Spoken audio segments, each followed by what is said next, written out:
रचनात्मक जन मोर्चा के विनय कुमार झा और बीएसपी की पूर्व निगम प्रत्याशी नीतू जाटव हुई जेडीयू में शामिल।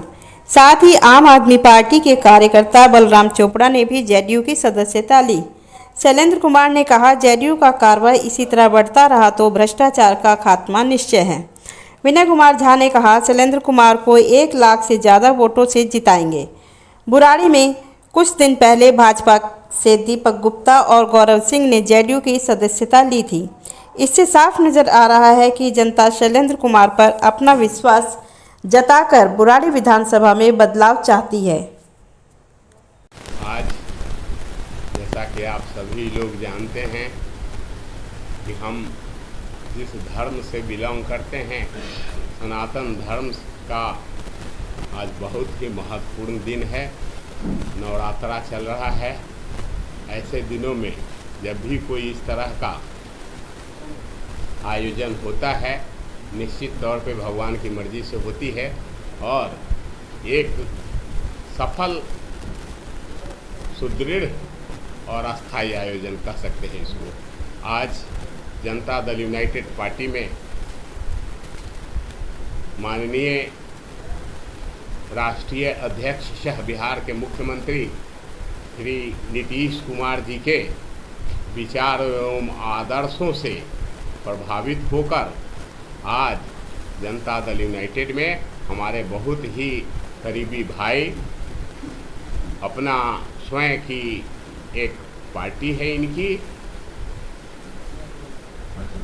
राष्ट्रीय रचनात्मक जन मोर्चा, जिसके अध्यक्ष हैं माननीय विजय कुमार झा जी। तो विजय कुमार झा जी आज जनता दल यूनाइटेड पार्टी के और हमारे राष्ट्रीय अध्यक्ष के हाथों को मजबूत किया है और मजबूत करने को आए हैं। साथ ही आप मीडिया बंधु ने इनका सुना, इन्होंने कहा कि मैं भ्रष्टाचारी और यहाँ के राक्षस रूपी व्यक्ति को मैं भगाने के लिए आया हूँ। खैर, इस नवरात्र में अगर इन्होंने ऐसी बात कही है तो बहुत बड़ी बात है। इस नवरात्र में अभी हम लोग श्री रामचंद्र जी के जीवनी पर आधारित उनके ये पर सभी जगह रामायण का जो चित्रण देखते हैं, उसमें यही दिखाया गया है कि असत्य पर सत्य की विजय होती है और अंत में इस पूरे प्रकरण में, इस पूरे कांड में आप देखेंगे कि रावण का दहन किया गया, रावण का अंत होता है। तो हमारे विजय भाई भी एक ब्राह्मण आदमी हैं।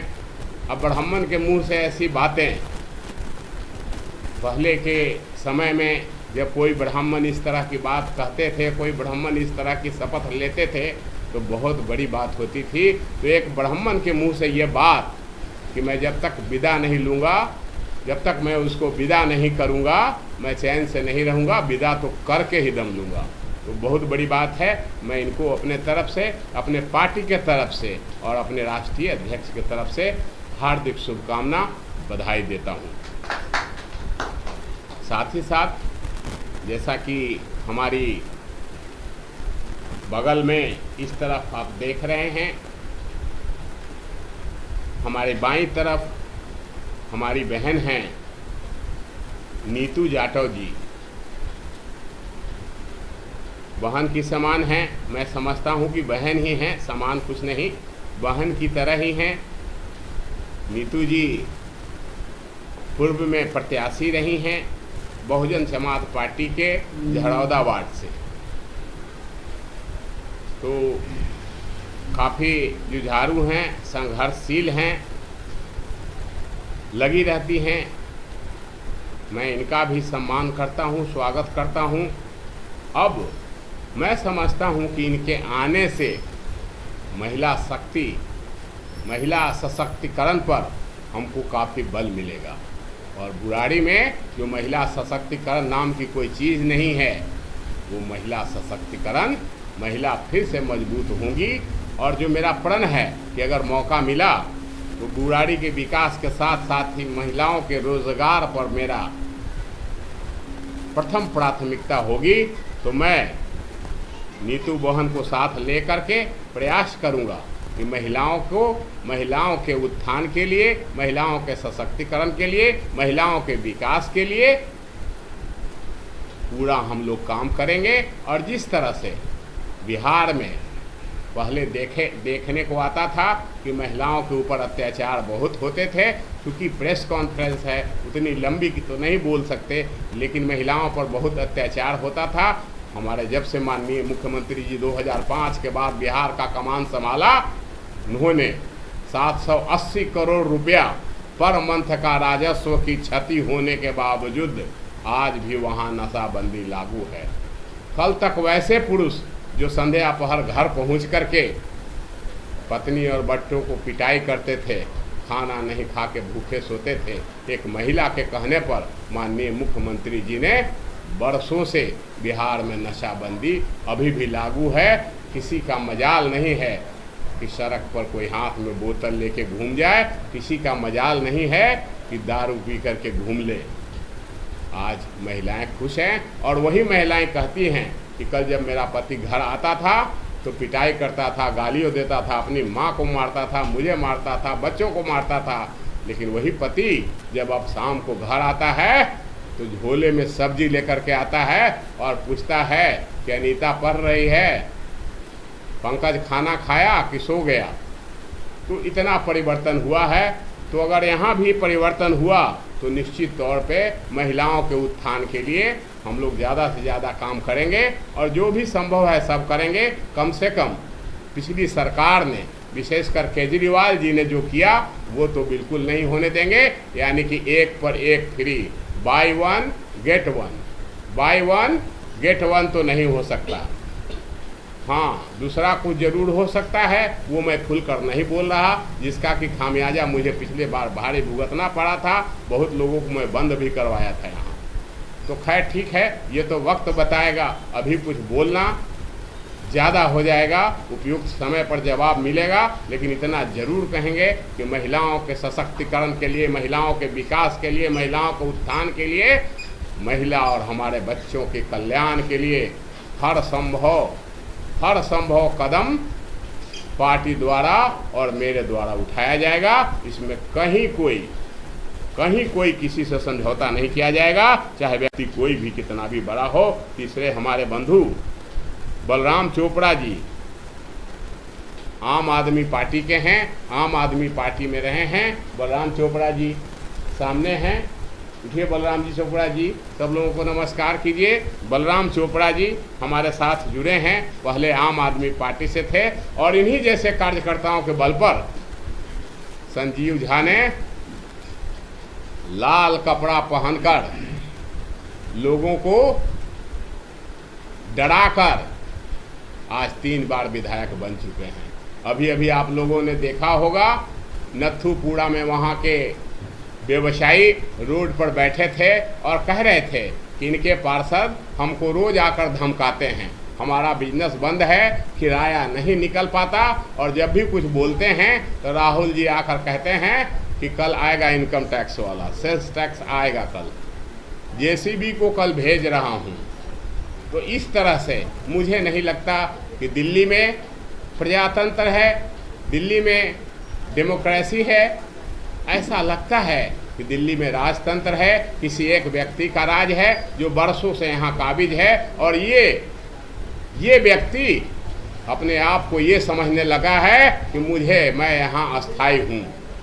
लेकिन राजनीति में कोई अस्थाई नहीं होता, राजनीति में परिवर्तन होता है। परिवर्तन प्रकृति का नियम है। कितने बड़े बड़े लोग आए, कितने बड़े बड़े लोग गए। कभी किसी की सरकार यहाँ थी आज़ादी के बाद, लोग कांपते थे, उसके अलावा एक जनप्रतिनिधि दूसरे किसी पार्टी का नहीं होता था। ये किस खेत के मूली हैं, इनको बहुत ज़्यादा अहंकार नहीं करना चाहिए। आने वाले दिन मुश्किल भरे होंगे। इसलिए जिस जनता ने इनको इतनी मुश्किल से, इतनी कठिन परिश्रम से यहाँ तक पहुँचाया है, ये जानते हैं कि इनकी पैदाइश, इनकी उत्पत्ति कहाँ से हुई है। जिस जनता ने इनको यहाँ तक पहुँचाया है, निश्चित तौर पे आने वाले दिन में वही जनता इनको वापस उतार कर वहीं भेजेगी जहाँ से आए हैं। मैं इतना आपको बहुत ज़्यादा अपने आप को कभी भी ये नहीं होना चाहिए, कभी भी उच्च आकांक्षी नहीं होना चाहिए। ज़रूरत से ज़्यादा उच्च आकांक्षी होना किसी भी व्यक्ति के लिए हानिकारक है। आज के इस हम लोगों के त्यौहार में रावण को आप देख सकते हैं, कौरव को देख सकते हैं, कंस को देख सकते हैं। सभी लोगों का इसी तरह नाश हुआ था, जिस तरह के लाल कुर्ते वाले का भी नाश सुनिश्चित है, कोई रोक नहीं सकता। अति का अंत सुनिश्चित। और अंत में मेरे साथ श्री वीरेंद्र कुमार जी हैं, वो भी बहुत ही अच्छे सामाजिक कार्यकर्ता हैं, समाज से जुड़े हुए हैं, समाज के लोगों की सेवा इनका धर्म है, नित्य सामाजिक कार्यों में जुड़े रहते हैं।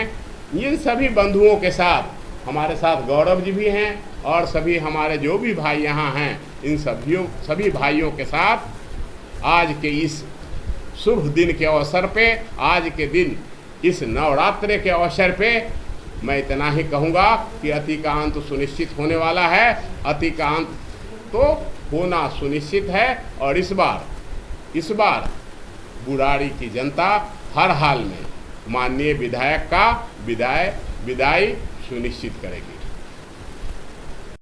अध्यक्ष जनता दल यूनाइटेड पार्टी को मैंने ज्वाइन किया है। मेरा नाम नीतू है और मैं संकल्प लेती हूँ कि हम शैलेंद्र भाई साहब को आगे बढ़ाएंगे और बुराड़ी विधानसभा में काम करेंगे और इनका हमेशा साथ देंगे। मैं बीएसपी पार्टी से चुनाव लड़ चुकी हूँ निगम पार्षद का, तो मैंने देखा है बुराड़ी की हालत क्या है। और आज बुराड़ी की हालत इस कगार पे है कि लोग पानी में डूब डूब के मर रहे हैं। तो ऐसी बुराड़ी को ऊपर उठाने के लिए हमें अच्छे नेता की ज़रूरत है, तो उसके लिए हमें भाई साहब को सपोर्ट करना है। मैं इतना ही कहना चाहूँगी। धन्यवाद। आज हमने रचनात्मक जन मोर्चा पार्टी के तरफ से आदरणीय बड़े भाई शैलेंद्र कुमार जी को समर्थन दिया है। इसका कारण यह भी रहा है कि ये सनातन की धरती है और सनातन की धरती पर एक कम्युनिस्ट लाल कुर्ता का मतलब लाल सलाम, नक्सली, एक लाल सलाम, एक कम्युनिस्ट आकर के बुराड़ी विधानसभा के अंदर जिसे विकास की राजनीति करनी चाहिए, जनता की सेवा करनी चाहिए, सेवा का क्षेत्र है, जिसे ये लूट का क्षेत्र और व्यापार का क्षेत्र बना दिया। यहाँ तक ये यहीं तक नहीं रुका। इस बुराड़ी विधानसभा में आप लोगों को ज्ञात होगा विद्यापति समारोह होता था। विद्यापति समारोह मिथिला क्षेत्र के ब्राह्मणों का होता था। इसके अंदर इसने राजनीति करके उसके अंदर आपको मैथिली भोजपुरी अकादमी, उसके बाद इसको पार्टी से जोड़ करके आम आदमी पार्टी से जोड़ करके इसको बिल्कुल डिवाइड कर दिया। अब ये दो जगह होने लगा, एक तरफ बीजेपी कर रही है, एक तरफ आम आदमी पार्टी कर रही है। तो जो जनता का था उसे छीन कर यहाँ पर भी उसने राजनीति किया है कि समाज को दो हिस्सों में बांट दिया। यानी यदि एक परिवार में दो भाई हैं तो दोनों को अलग करके दो जगह कर दिया। तो इसलिए इस क्षेत्र के जितने भी मिथिलांचल के, बिहार के लोग हैं, ये सभी इनसे खफा हैं, इनकी इस गंदी राजनीति से। इसका विरोध करते हैं। इसका विरोध करते हुए, इनके भ्रष्टाचार को उजागर करते हुए अब की बार हम लोगों ने सोचा है ही नहीं, निर्णय लिया है और संकल्प लिया है कि 1 लाख प्लस वोट से आदरणीय बड़े भाई शैलेंद्र कुमार जी को जिताएंगे और भ्रष्टाचार को खत्म करेंगे। बुराड़ी के भ्रष्टाचार और इस लाल कुर्ता लाल सलाम को बर्खास्त करेंगे। अपनी पार्टी के कितने मेंबर हैं दिल्ली में और बुराड़ी विधानसभा में कितने मेंबर हैं? करीब कितना? पूरे दिल्ली के, हमारे पार्टी के अंदर पूरे दिल्ली के अंदर लगभग 3 करोड़ की आबादी जो है, जिसमें लगभग 2.5 लाख मेंबर हमारे पास हैं। और बुराड़ी विधानसभा में ऑफिशियली मेरे ख्याल से 63 कार्यकर्ता हैं, पदाधिकारी हैं जो पदों पर हैं और सभी अपने अपने हिसाब से कार्य कर रहे हैं। तो हमारे पास जन समर्थन भी अच्छा है। मैं लोकसभा चुनाव भी लड़ा हूँ, मैं हमेशा लोकसभा ही लड़ता हूँ, नीचे नहीं लड़ता। इससे पिछले 19 में भी मैं, मनोज तिवारी, दिलीप पांडे जी ने 22 को नामांकन किया था, 23 तारीख को शीला दीक्षित जी ने किया था, अब वो नहीं रही बेचारी। इस बार भी मैं लोकसभा लड़ा हूँ, 27 नंबर बटन था मेरा, गुब्बारा छाप है। और इस बारी पूरी ताकत हम बुराड़ी विधानसभा में लगाएंगे और इस भ्रष्टाचारी को बुराड़ी से